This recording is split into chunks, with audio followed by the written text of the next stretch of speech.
इतना ही कॉन्फिडेंस है अमित शाह को, तो मैं तो खुली चुनौती देना चाहता हूं कि अमित शाह के आने से भाजपा को वोट मिलेगा, तो हिम्मत है तो अमित शाह बिहार के 40 सीट में कहीं एक जगह से लड़ के जीत कर दिखा दे, मैं राजनीति से संन्यास ले लूँगा।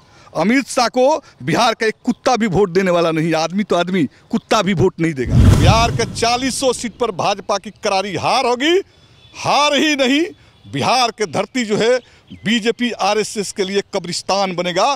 पूरा इंडिया गठबंधन, लेफ्ट गठबंधन इकट्ठा होकर भाजपा को कब्र में दफन कर देगा। बिहार के अंदर भाजपा का नेता होता नहीं है, ये तो आया राम गया राम, एक रंगा दुरंगा तिरंगा बदल के इधर से उधर भाजपा में जब चला गया, जब इधर सेटिंग नहीं हो तो भाजपा में बैठ गया, और उसके कहने से बिहार के अंदर वोट उठ मिलेगा। जी ये सड़क छाप जो अध्यक्ष बना दिया ना, ये क्या बोलेगा, ये क्या बोलेगा? ये सामंतों का पिट्ठू व्यक्ति है, पिछलग्गू व्यक्ति है, कहार का काम कर रहा है, सामंती शक्तियों के कहरिया का काम कर रहा है। एक दिन चिराग पासवान का जो दुसाद भाई को संसाधनों में कितनी शेरदारी है, बोलेगा तो बिहार की जनता जो मुंह में जो है गर्दनिया पासपोर्ट लगा देगी। तो ये लोग जो अम्बेडकराइस्ट के नाम पर, अम्बेडकर जी के नाम पर जो राजनीति कर रहे हैं ना, ये अम्बेडकर के लोग नहीं है, ये मनुवादियों के गोद में खेलने वाले लोग हैं। इनको दलित और पिछड़ा अकलियत से कोई वास्ता नहीं है। तो आनंद मोहन जी की जमीन बिहार में कहाँ बची है?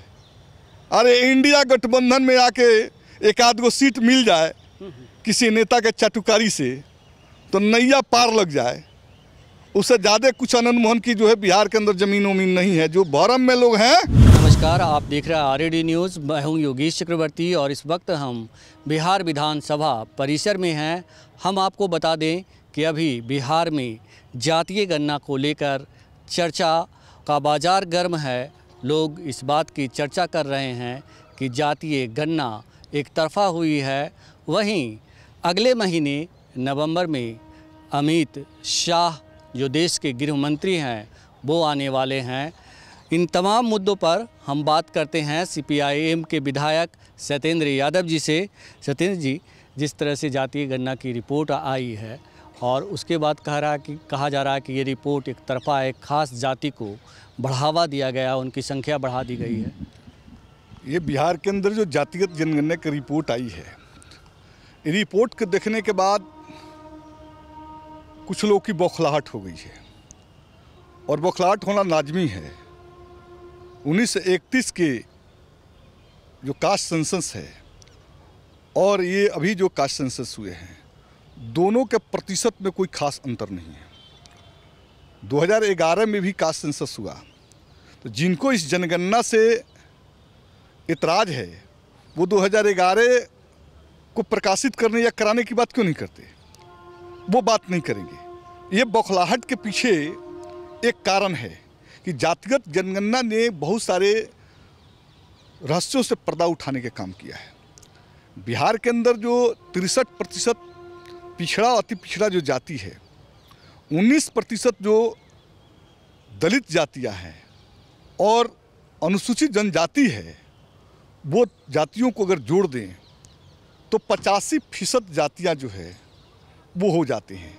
और जब इनके संसाधनों की बात करें, शिक्षा में हिस्सेदारी की बात करें, नौकरी में हिस्सेदारी की बात करें, न्यायालयों में हिस्सेदारी की बात करें, व्यवसाय में हिस्सेदारी की बात करें और ज़मीन में हिस्सेदारी की बात करें, तो ये आंकड़े बतला रहे हैं कि 85% जो जनता है उनके पास संसाधनों के जो है बहुत कम प्रतिशत उनके हाथों में है। ज़मीन का बड़ा टुकड़ा, लगभग 50 से 60% हिस्सा जो है अगड़ी जातियों के हाथों में आज भी केंद्रीकृत है। जो गरीब लोग हैं, पिछड़ा दलित अकलियत के लोग हैं, उनके हाथ में ज़मीन का बहुत ही छोटा टुकड़ा है। तब स्वाभाविक है बौखलाना कि ये रहस्य जब से पर्दा उठ गया तो ये दलित पिछड़ा अकलियत जो गरीब है वो तो कहेगा ना कि ज़मीन में भागीदारी हमारी भी होनी चाहिए, ज़मीन हमको भी मिलना चाहिए। वो तो कहेगा ना। जब मीडिया हाउसेज जो बड़ा उद्योग हैं, जुडिशरी, व्यवसाय, निजी क्षेत्र के उद्यम जो लग रहे हैं, उसमें उनको शेयर मिले तो वो तो निजी क्षेत्रों में आरक्षण की वकालत करेगा पिछड़ा दलित अकलियत। पार्लियामेंट्री फोरम पर आज भी देखिएगा बिहार विधानसभा या पार्लियामेंट प्रोपोर्शनल जो कंपोजिशंस है वो 85% लोगों के फेवर में कंपोजिशन नहीं है। जो महज कुछ प्रतिशत हैं वो कुंडली मार के पार्लियामेंट्री ऑफिस से लेकर संसद से लेकर विधानसभाओं तक कुंडली मार के बैठे हुए। तो अब तो संसाधनों के बंटवारे पर चर्चा होगी, हिस्सेदारी की चर्चा होगी। तो कुंडली मार के जो बैठे हुए हैं उनका काम अब यही रहा है कि भरम डालो पिछड़ी दलित अकलियतों में। तो अब तो पढ़ लिख गए हैं पिछड़ा दलित अकलियत के लोग, चीज़ को समझ रहे हैं। तो ये लोग भाजपा के लोग को जो पेट में दर्द हो रहा है, दर्द तो होगा ना कि जब राजनीति में ज़मीन बंटवारे के सवाल आएंगे, जब राजनीति में निजी क्षेत्रों में आरक्षण के सवाल आएंगे, जब राजनीति में न्यायपालिका में जो है सुप्रीम कोर्ट से हाई कोर्ट से लेकर लोअर कोर्ट तक आरक्षण के सवाल आएंगे, व्यवसाय में आरक्षण के सवाल आएंगे, मीडिया के जो रिप्रेजेंट करने वाली अग्रणी जातियां हैं उसमें पिछड़ी जातियां दलित जातियां शेयर मांगेगी। तो ये बौखलाहट होना तो भाजपा का स्वाभाविक नेचर है कि उनके पीछे चलने वाले जो कतार के लोग हैं वो महज जो है 10% कतार के लोग हैं। बाकी जो है ये 10% लोग जो है कुंडली मार के बैठे हैं संसाधनों पर। लेकिन सत्येंद्र जी, जिनके बारे में आप कह रहे हैं स्वर्ण जातियों के बारे में, वो तो उसके नेता तो चुप हैं और जो आवाज़ उठा रहे हैं इसके खिलाफ वो हैं जीतन राम मांझी, चिराग पासवान और जो प्रदेश अध्यक्ष हैं बीजेपी के सम्राट चौधरी जी, वो सवाल उठा रहे हैं। ये जीतन राम मांझी जो अपने को दलित कहते हैं, चिराग पासवान जो दलित कहते हैं, जरा पूछिए ना जीतन राम मांझी को हिम्मत है संसाधनों में बंटवारे के सवाल उठाने का? 3% अगर मुसहर जाति के लोग हैं वो 4% 5% हो जाए तो उसका लाभ जीतन राम मांझी को ना बेटा को और बेटी को मिलेगा जी। संसाधनों में हिस्सेदारी के बंटवारे की बात होगी तो मुसहर जाति को मिलेगा। तो जीतन राम मांझी संसाधनों में हिस्सेदारी की बात करेंगे? रामविलास पासवान, जब पासवान जाति के 4% 8% की बात होगी तो पासवान जाति का वोट का जो है बेनिफिट रामविलास पासवान का परिवार को न मिलेगा। संसाधनों में बंटवारा की जो बात होगी तो पूरे पासवान समुदाय को न मिलेगा। तो ये लोग जो अम्बेडकराइस्ट के नाम पर, अम्बेडकर जी के नाम पर जो राजनीति कर रहे हैं ना, ये अम्बेडकर के लोग नहीं हैं, ये मनुवादियों के गोद में खेलने वाले लोग हैं। इनको दलित और पिछड़ा अकलियत से कोई वास्ता नहीं है। ये सड़क छाप जो अध्यक्ष बना दिया ना, ये क्या बोलेगा? ये क्या बोलेगा? ये सामंतों का पिट्ठू व्यक्ति है, पिछलग्गू व्यक्ति है, कहार का काम कर रहा है, सामंती शक्तियों के कहरिया का काम कर रहा है। ये उन्हीं के भाषा बोल रहा है। हम तो कह रहे हैं कि दलित, पिछड़ा, अनुसूचित जाति और गरीबों की संख्या बड़े तादाद में है, 85% है। खुली चर्चा कर दे सम्राट चौधरी, जीतन राम मांझी, रामविलास पासवान, वो कहेगा एक दिन जो जमीन जो 2% वाला है 19% उसके हाथ में है, 3.5% वाला को 18% जमीन हाथ में है, 4.25% वाला को 16% जमीन उसके हाथ में है। उस पर चर्चा क्यों नहीं करता सम्राट चौधरी? उस पर जीतन राम मांझी चर्चा क्यों नहीं करते? उस पर चिराग पासवान क्यों नहीं चर्चा करते? इसलिए नहीं करते कि वो दलित, पिछड़ा, अकलियत के हिमायती नहीं है। उनको दलित, पिछड़ा, अकलियत के नाम पर सिर्फ वोट चाहिए, सत्ता में हिस्सेदारी चाहिए, लेकिन संसाधनों में हिस्सेदारी वो दलित, पिछड़ा, अकलियत को देना नहीं चाहते। इसलिए ये लोग पिट्ठू हैं, सामंती शक्तियों को, पूंजीवादी शक्तियों को, पूंजीपतियों के पिट्ठू हैं जो उनके भाषा को बोल रहे हैं, पिछड़ा, अकलियत, दलित में भ्रम फैलाने की कोशिश कर रहे हैं। जिन्हें आप पिट्ठू कह रहे हैं वो तो कह रहे हैं कि आ रहा है लोकसभा का चुनाव और उसमें दूध का दूध, पानी का पानी हो जाएगा। हम बिहार की 40 में से 40 सीटें जीतेंगे और देश के गृह मंत्री अमित शाह भी चौथी बार नवंबर में आ रहे हैं। अरे जो कह रहा है ना उसकी बात कोई सुनने वाला है जी? बिहार में भाजपा का बिहार का एक नेता बता दीजिए जिसके भीड़ में जो जाए, अब 500 लोग का भीड़ उसके साथ जुड़ जाए तो मैं राजनीति से अपना नाम कटवा लूँगा। ये उसको नड्डा को बुलाना पड़ता है, अमित शाह को बुलाना पड़ता है, कहीं दूसरे प्रदेश से लोगों को बुलाना पड़ता है। बिहार के अंदर भाजपा का नेता होता नहीं है। ये तो आया राम गया राम, एक रंगा दुरंगा तिरंगा बदल के इधर से उधर भाजपा में जब चला गया, जब इधर सेटिंग नहीं हो तो भाजपा में बैठ गया और उसके कहने से बिहार के अंदर वोट मिलेगा जी। और वो जो आ रहा है दिल्ली से, ये दिल्ली वाला बिहार के अंदर वोट पैदा करेगा। 85% लोग खड़े हैं, उसका भरम और शर्म की राजनीति बंद हो गई। बिहार के 40 सीट पर भाजपा की करारी हार होगी। हार ही नहीं, बिहार के धरती जो है बीजेपी आरएसएस के लिए कब्रिस्तान बनेगा।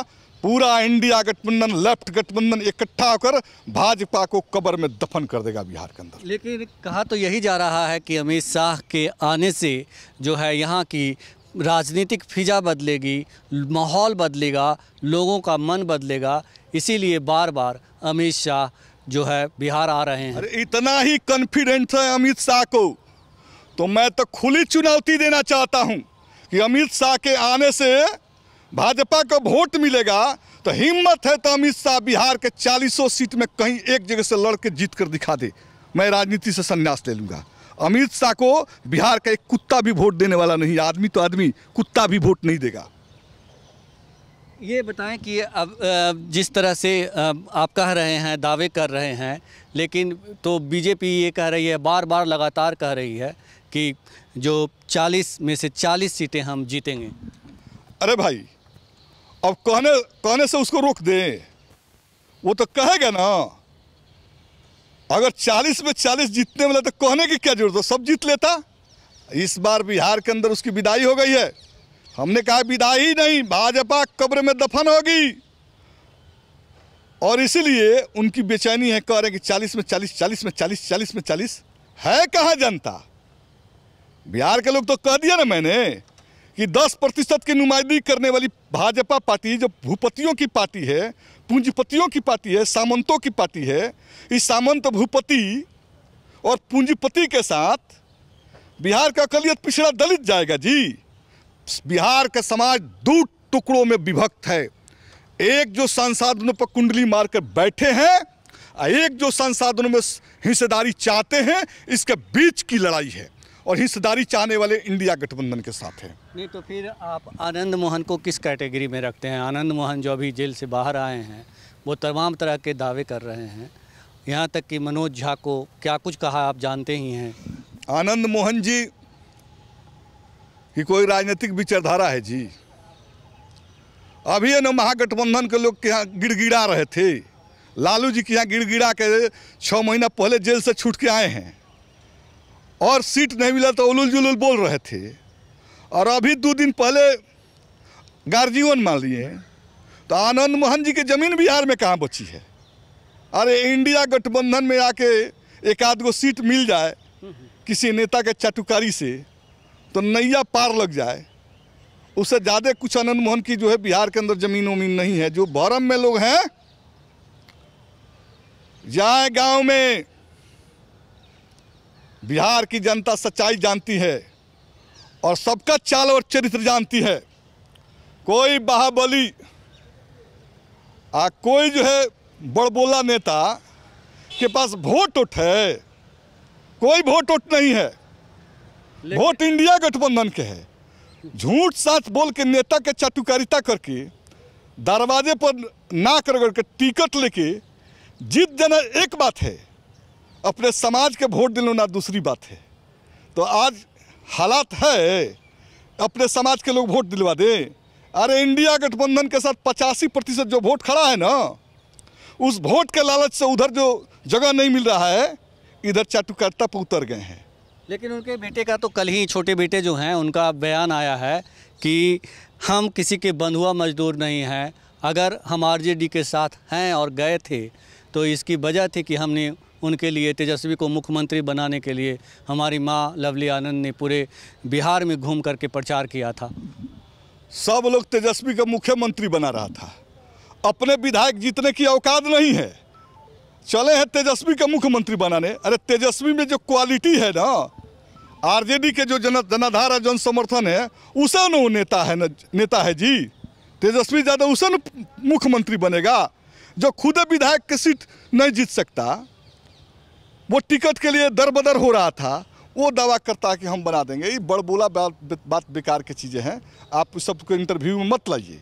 मैं एक बात कह दिया ना, ये 85% अकलियत, दलित और पिछड़ा, डंके के चोट पर मैं कहता हूँ, संसाधनों में बंटवारे की लड़ाई 6 नवंबर से जो विधानसभा सेशन शुरू होंगे, वो सत्र से शुरू होगी लड़ाई और बिहार के सड़कों पर लड़ाई लड़ी जाएगी।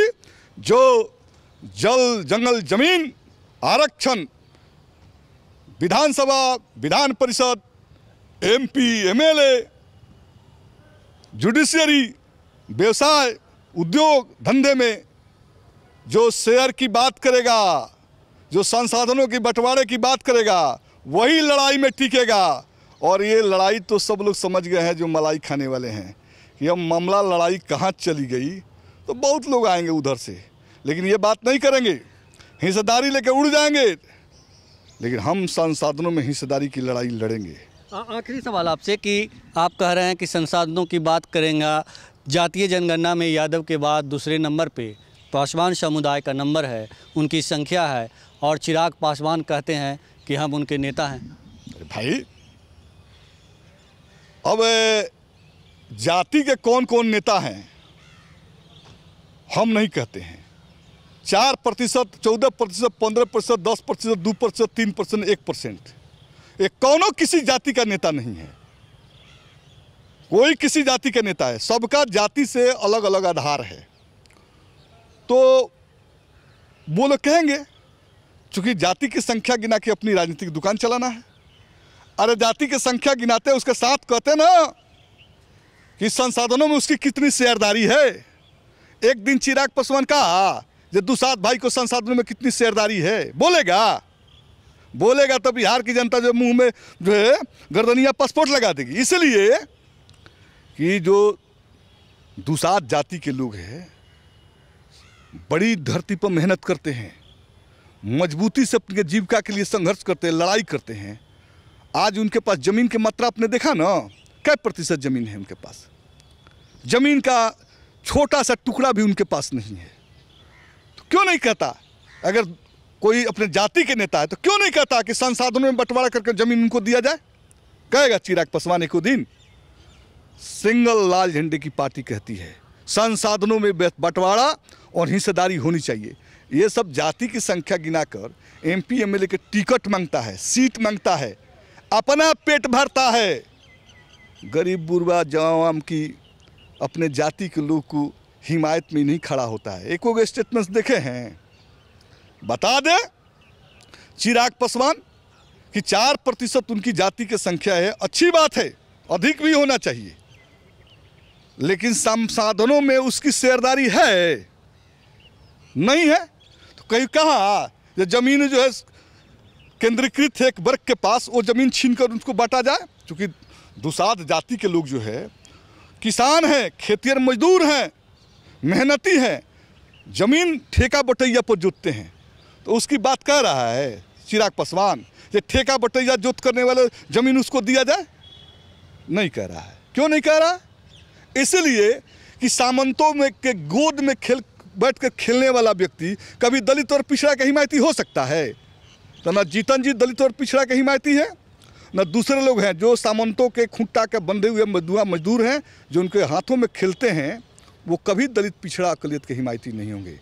वो मनुवादी हैं, वो सामंतवादी हैं, वो पूंजीवादी हैं। सामंतवादी, मनुवादी, पूंजीवादी कभी दलित अकलियत पिछड़ा अल्पसंख्यक का हितैषी इस देश में हो ही नहीं सकता। तो उधर जो चला गया वो इधर की बात बेकार में करता है।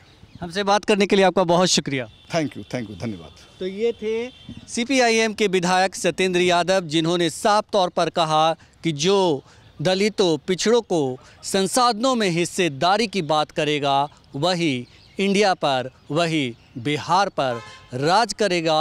और जो दलित नेता हिस्सेदारी की बात नहीं कर रहे, अपने जात की बात कर रहे हैं, दरअसल वे मनोवादियों की गोद में बैठे हैं। यही नहीं, सत्येंद्र यादव ने केंद्रीय गृह मंत्री अमित शाह तक को बिहार से चुनाव लड़ने की चुनौती दी। योगेश चक्रवर्ती, आरएडी न्यूज़, पटना।